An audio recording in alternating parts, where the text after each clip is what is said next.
Hello नमस्कार दोस्तों, SSC GD 2024-25 की जो न्यू वैकेंसी निकली है उसमें अगर आप 3 से 4 महीने में, ठीक है, आपके पास लगभग 3 से 4 महीने हैं जिसमें आप एसएससी जीडी में 100% सिलेक्शन ले सकते हैं। तो जितने भी बच्चे एसएससी जीडी का फॉर्म 2024 से 25 में भरने वाले हैं, ये वीडियो उनके लिए है, क्योंकि इसमें डीवी में आप फेल हो सकते हैं। ठीक है, साथ ही साथ यहाँ पर आपको exam date, syllabus, cut off, final merit हर कुछ बताया जाएगा इस वीडियो में।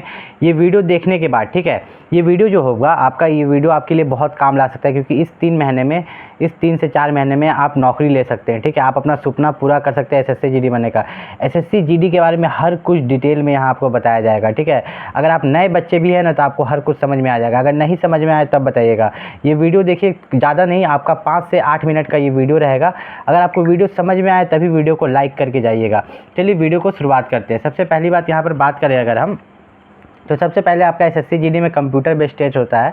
कंप्यूटर आपका टेस्ट लिया जाता है, उसके बाद आपका फिजिकल टेस्ट होता है, उसके बाद आपका मेडिकल टेस्ट होता है, उसके बाद आपका डॉक्यूमेंट वेरिफिकेशन होता है। तो जितने भी नए बच्चे हैं वे समझ लो कि पहले आपका कंप्यूटर पे एक टेस्ट होगा, फिर फिजिकल टेस्ट होगा, फिर मेडिकल टेस्ट होगा, फिर डॉक्यूमेंट वेरिफिकेशन, सब कुछ के बारे में बताएंगे। यहाँ पर अगर हम देखें तो 2025 में 40,000 वैकेंसी यहाँ पर निकली है। ठीक है, 40,000 के आसपास। 2023 में 46,000 निकली थी, 2022 में 50,000 के आसपास। तो वैकेंसी एसएससी जीडी में हमेशा 20,000 से ऊपर ही रहती है, 20,000 प्लस ही रहती है। ठीक है, और ये वैकेंसी, एक चीज़ मैं बता दूं कि 2025 की जो न्यू वैकेंसी निकली है 40,000, ये बढ़ के आपकी 55,000 हो जाएगी। कितनी?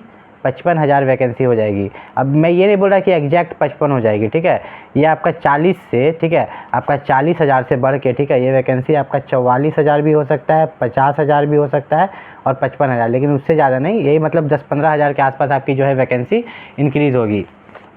अगर बात करें यहाँ पर टाइम टेबल के बारे में, ठीक है, सबसे पहले बात कर लेते हैं। आपके पास 3 से 4 महीने हैं। ठीक है, पूरी लेके चलो, एक दिन गिन लेते हैं तो 4 महीने बचते हैं। तो यहाँ पर टाइम टेबल, ठीक है, तो सबसे पहले आपको कंसिस्टेंसी, अब कंसिस्टेंसी का मतलब क्या होता है कि आपने जो टाइम टेबल बनाया है, ठीक है, ये जो टाइम टेबल है, ये जो आपने बनाया है टाइम टेबल, तो इसको हर दिन फॉलो करना होगा। सिर्फ टाइम टेबल बना लेने से नहीं होगा कि 10 घंटा हम पढ़ेंगे। अगर आप उसको फॉलो नहीं करते हो तो कोई फ़ायदा नहीं। डिसिप्लिन क्या है कि उसी को फॉलो करना है। ठीक है, उस कंसिस्टेंसी को फॉलो करना है कि रोज़ अगर 4 ही घंटा पढ़ रहे हैं तो 4 ही घंटा पढ़ेंगे, रोज़ 2 ही घंटा पढ़ रहे हैं तो 2 ही घंटा पढ़ेंगे। कॉन्फिडेंस होना चाहिए। अब ये कॉन्फिडेंस क्या होता है? कॉन्फिडेंस ये है कि आपको ये सोचना चाहिए ना कि आप ये एग्ज़ाम निकाल पाइएगा कि नहीं। आपको मैं एक एग्जांपल देता हूँ। ठीक है, कॉन्फिडेंस का मतलब ये होता है कि आपको यही एग्ज़ाम निकालना है, नहीं तो कोई फ्यूचर में कुछ नहीं होगा। ठीक है, जीडी का एग्ज़ाम निकाले नहीं तो यही आपके पास लास्ट मौका है। आपको पता होगा सिकंदर के बारे में। ठीक है, सिकंदर एक राजा था। ठीक है, सिकंदर एक राजा था। वो क्या करता था ना, जिस भी देश पर हमला करने जाता था, ठीक है, मान लीजिए सिकंदर किसी देश पर हमला करने गया तो बोट से जाता था। किससे? बोट से, नाव से जाता था। जब वो हमला करने के लिए वहाँ पर उतरता था, ठीक है, दूसरे देश में उतरता था, तो वो अपने जहाज़ को, अपने शिप्स को बॉम्ब से उड़ा देता था। तो अब सैनिक लोग तो समझ जाता था, अरे वाह, जहाज़वा को तो बॉम्ब से उड़ा दिया, वापस जाने का रास्ता नहीं है। अब यहाँ पर लड़ के राज्य को हासिल करना होगा। ठीक है, लड़ के इस देश को हासिल करना होगा, नहीं तो ये लोग वापस जाने का कोई रास्ता नहीं है। इसलिए सिकंदर सबसे महान कहलाता था। तो उसी तरह आपको क्या करना है ना, कि आपको सोच लेना है कि आपको इसी बार सिलेक्शन लेना है, आपके पास कोई और रास्ता नहीं है। अगर आप ये सोचिएगा कि नहीं जीडी नहीं निकलेगा तो ये कर लेंगे, नहीं तो ये कर लेंगे, तो कभी आपका सिलेक्शन नहीं होगा। अब यहाँ पर बात करें सिलेबस के बारे में, या आप ऑनलाइन बैच ले या ऑफलाइन बैच। अभी मैं आपको सजेस्ट करूँगा ऑनलाइन बैच लेने। ऑनलाइन बैच में क्या होता है कि आपका टाइम बचता है। आप ट्यूशन जाते हो, आपका ट्यूशन मान लो कि रहता है 2 घंटे का, कितना का? मिनिमम 2 घंटे का ही ट्यूशन लेते हैं रहता है। आपका जाने से पहले आप आधा घंटा पहले निकलते हो। ठीक है, फिर वहाँ पर अगर आप 2 घंटे के बाद निकले, दोस्त लोग से गप किए 30 मिनट, अगर वहाँ घूम फिर लिए तो वे अलग, आने में आधा घंटा अलग। तो ठीक है, तो आपको लगभग यहाँ पर 4 घंटा का खेला हो जाता है। 4 घंटा आपके बर्बाद हो जाते हैं। 8 घंटा आप सो ही ले रहे हो, 8-4 12 घंटा तो ऐसे बर्बाद हो गया 24 घंटा में। तो ये चीज़ आपको नहीं करना है। यहाँ बात करें प्रीवियस ईयर क्वेश्चन पेपर, तो प्रीवियस ईयर क्वेश्चन पेपर आपको बुक से करना है, और बुक्स के साथ साथ आप मॉक टेस्ट जब दीजिएगा ना टेक्स्ट बुक पर, तो उसमें भी आपको प्रीवियस ईयर क्वेश्चन पेपर मिलता है। ठीक है, previous year question paper text book पर आपको वहाँ भी मिलता है, आप वहाँ से भी कर सकते हो। अब बात करते हैं टारगेट स्कोर के बारे में, कि बच्चे को 160 में से कितना टारगेट करके चलना चाहिए। ये हम आपको नेक्स्ट पेज में बताएंगे। टारगेट स्कोर इसी में नेक्स्ट पेज में बताएंगे। देखिए, स्टेट वाइज कटअप जहाँ पर बताएंगे ना, तो वहीं पर हम आपको टारगेट स्कोर भी बताएंगे, चिंता करने की ज़रूरत नहीं है। लेकिन उससे पहले हम टारगेट स्कोर बताने से पहले, कटअप बताने से पहले ये बता दें कि यहाँ पर जो आपका देख रहे हैं बीएसएफ, कोई बच्चों को बीएसएफ पसंद है, किसी को सीआईएसएफ पसंद है, कोई बच्चा का सीआरपीएफ, कोई बच्चा को एसएसबी, कोई बच्चा को आईटीबीपी पसंद है, कोई बच्चा को असम राइफल्स पसंद है, किसी को एसएसएफ पसंद है। अब देखिए यहाँ पर पोस्ट प्रेफरेंस की बात करते हैं, ठीक है, आपका पोस्ट प्रेफरेंस, तो जो आप पोस्ट प्रेफरेंस डालिएगा तो वे क्या होना चाहिए, आपको पसंद होने से तो नहीं होगा, अगर आप उतना मार्क्स नहीं लाते हो तो आपका तो वहाँ बर्बाद हो जाएगा। तो सबसे पहला पोस्ट प्रेफरेंस इन सभी में अच्छा क्या होता है पता है, इन सभी में सबसे अच्छा आपका होता है एसएसएफ, ठीक है। दूसरे नंबर पर जो आपका होता है वह होता है आपका सीआईएसएफ, ठीक है। तीसरे नंबर पर जो है वह है आपका असम राइफल्स, चौथे नंबर पर है आईटीबीपी, पाँचवें पर एसएसबी, ठीक है। उसके बाद आपका आता है बीएसएफ, ठीक है। ये छठे नंबर पर, सीआरपीएफ सेवन्थ नंबर पर। ये मैं बता रहा हूँ एग्ज़ाम पॉइंट ऑफ व्यू से, ठीक है, कट ऑफ के व्यू से बता रहा हूँ, ठीक है, कट ऑफ के व्यू से। सिलेक्शन लेना है तो ये पोस्ट प्रेफरेंस भरो, सिलेक्शन नहीं लेना है तो आप कुछ भी पोस्ट प्रेफरेंस भर सकते हो। देखो हमें क्या मतलब है, जॉब से मतलब है, हम लोग मिडिल क्लास है, जॉब से मतलब है। अब जो बच्चा तेज़ है कि हम 160 में से हम 155 लाएंगे, तो ज़रूर भाई तुम जो आपको पसंद है वो आप पहला पोस्ट प्रेफरेंस दे दो। लेकिन जिसको नहीं है कि हम 160 में से मेरा यहाँ पर 120 ही आ रहा है, ठीक है, तो वे इस तरह से पोस्ट प्रेफरेंस दे सकता है।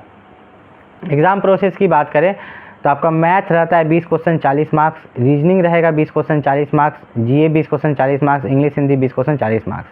तो इंग्लिश या हिंदी में से किसी एक को चूज़ कर सकते हैं, ठीक है, या तो इंग्लिश के का 20 क्वेश्चन बनाइए या हिंदी का 20 क्वेश्चन बताइए। मैंने क्या बोला था कि मैं इस तरह से समझाऊंगा कि जितने नए बच्चे हैं वो भी समझ जाएंगे। टोटल 60 मिनट मिलता है आपको एग्ज़ाम में, ठीक है। कंप्यूटर पर एग्ज़ाम होता है सीबीटी। आपका नेगेटिव मार्किंग 0.50 रहता है, आधा नंबर कटता है, ठीक है, एक गलत करने पर आधा नंबर कटता है। अब हम बात करते हैं कट ऑफ के बारे में, ऑल स्टेट कट ऑफ। तो कट ऑफ के बारे में अगर हम बात करें तो यहाँ पर आप देखिएगा कि मैंने यहाँ डिवाइड किया है। मैंने इधर लिख दिया है बिहार, छत्तीसगढ़, झारखंड, यूपी, दिल्ली, मुंबई, वेस्ट बंगाल। इधर मैंने लिख दिया कर्नाटक, ओडिशा, तमिलनाडु, नागालैंड, अरुणाचल प्रदेश, मणिपुर, मेघालय, ठीक है। तो मैंने इसे डिवाइड कर दिया है। अब बच्चों को मैंने बताया था कि टारगेट स्कोर के बारे में, उधर की टारगेट स्कोर क्या होना चाहिए। कट ऑफ बताऊंगा उससे पहले मैं टारगेट स्कोर बता देता हूँ। टारगेट स्कोर का मतलब क्या होता है, ठीक है, ये बताने से पहले मैं आपको सबसे पहले ये बताता हूँ, ठीक है। टारगेट स्कोर बताने से पहले मैं सबसे पहले आपको ये बताता हूँ कि जो आप इधर वाले स्टेट्स देख रहे हैं, इस साइड वाले बिहार, छत्तीसगढ़ वाले, तो इसका जो कट ऑफ रहता है आपका 100 से ऊपर रहता है, ठीक है। और ये आपका लगभग 140 के बीच में रहता है, ठीक है। इन स्टेट्स का जो कट ऑफ रहता है वह आपका 40 से शुरू होता है और ये 110 तक रहता है, ठीक है। ये आप देखिए, तो ये आप देख रहे हैं 100 से 140, 40 से 110। अब आपका टारगेट स्कोर क्या होना चाहिए, आपका टारगेट स्कोर आप जाके देखिए कि अगर आप कर्नाटक से बिलोंग करते तो आप जाके देखिए प्रीवियस ईयर का कट ऑफ क्या था, क्या प्रीवियस ईयर का कट ऑफ 60 था, ठीक है। तो हमको टारगेट स्कोर उससे 20 मार्क्स ज़्यादा लेके चलना है, 70-80 मार्क्स का आप टारगेट लेके चलिए, ठीक है। वो बिहार का, झारखंड का कट ऑफ पिछले बार 110 था, अच्छा, तो इस बार हम 125 का टारगेट लेके चलेंगे। तो ऐसे आपको टारगेट स्कोर लेके चलना है कि पिछले साल जो भी कट ऑफ था उससे 10%। तो आपको अब पिछले साल का क्या कट ऑफ था, इस साल क्या कट ऑफ जाएगा, कैसे पता चलेगा, तो मैं बताता हूँ। आपके जो हाई कट ऑफ स्टेट हो गए वे हो गए आपके बिहार, ठीक है, हाई कट ऑफ स्टेट हो गए बिहार, छत्तीसगढ़, झारखंड, यूपी, दिल्ली, मुंबई, वेस्ट बंगाल, ठीक है। आपके जो लो कट ऑफ स्टेट हो गए वे आपके हो गए कर्नाटक, ओडिशा, तमिलनाडु, नागालैंड, अरुणाचल प्रदेश, मणिपुर, मेघालय, मिज़ोरम, ठीक है। अब हम बात करते हैं फाइनल मेरिट लिस्ट के बारे में कि आपका जो फाइनल मेरिट लिस्ट है वह कैसे बनता है। तो देखो सबसे पहले आप एग्ज़ाम देते हो तो एग्ज़ाम के बाद एक कट ऑफ जाता है, ठीक है, एग्ज़ाम के बाद एक कट ऑफ जाता है। मान लो वो कट ऑफ आपका गया 110, ठीक है। फिर आप जाते हो फिज़िकल के लिए, ठीक है, फिज़िकल आपका होता है। फिर उसके बाद आपका होता है मेडिकल, फिर आपका होता है री मेडिकल, ठीक है, आपका होता है री मेडिकल, ठीक है। उसके बाद आपका बनता है फाइनल मेरिट लिस्ट, ठीक है, उसके बाद आपका बनता है फाइनल मेरिट लिस्ट। तो यहाँ आते आते जो आपका ये 110 का कट ऑफ देख रहे हैं, 110 का कट ऑफ देख रहे हैं, ये आते आते यहाँ पर 125 के आसपास आ जाता है, 120 से 25 के बीच में, ठीक है, 120 से 125 के बीच में। तो अब बच्चे क्या करें, देखो होता क्या है ना कि बहुत जगह, देखिए होता क्या है कि बहुत जगह है ना, मान लो कि जैसे मैंने बताया कट ऑफ 110 है तो वो ज़्यादा नहीं बढ़ के 118 पर भी काम बन जाता है, 118 पर फाइनल मेरिट बन जाता है।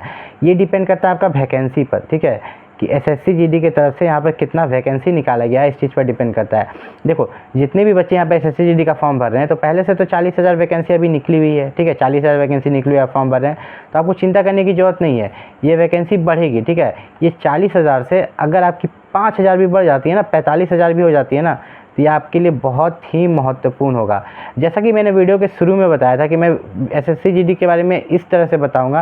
देखो ये जो तुम बोल रहे हो ना, ये कट ऑफ सेफ स्कोर किया जा सकता है, जो पिछले साल के आधार पर हर स्टेट का अलग अलग मेल फीमेल का मैं बना के नेक्स्ट वीडियो में लेके आऊँगा, ठीक है। लेकिन जिन बच्चों को ये वीडियो पसंद आएगा, वीडियो पर लाइक कीजिएगा, ठीक है, और आपका जो भी डाउट होगा नीचे कॉमेंट कीजिएगा। नेक्स्ट वीडियो में मैं उस कॉमेंट का भी जवाब आप लोगों को दूंगा। मिलते हैं अगली वीडियो में, तब तक के लिए नमस्कार।